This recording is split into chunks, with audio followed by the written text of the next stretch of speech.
Raul and his son Noel are heading home.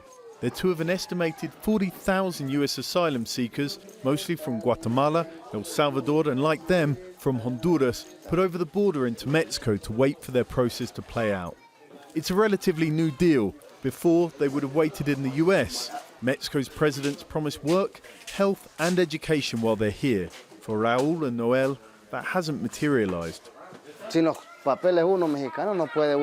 We haven't got the documents to work here, and we can't leave the shelter because it's dangerous around here. And my son can't go to school either.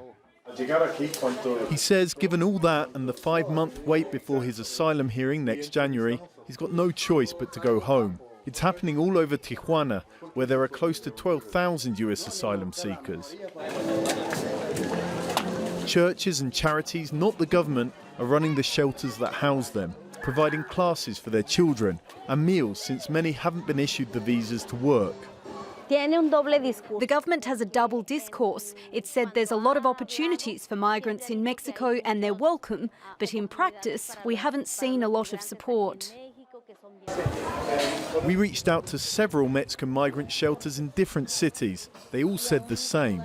In June, I asked President López Obrador why the government wasn't doing more. He said it had a plan for 40,000 jobs in border factories for the migrants, and it would cut through any visa bureaucracy.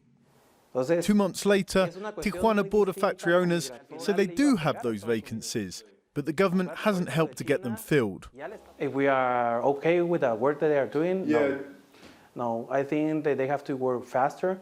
I think that they have to get the humanitarian visas not fast enough. They are not complying with that. Meanwhile, as asylum seekers continue to arrive, private shelters have actually had their government funds cut, despite the lack of a state shelter here. I asked the federal representative why. They've been founded by altruistic people, but they're not part of the state. The big problem is that the state never took care of migrants, but now it's doing that. It's providing a shelter for them.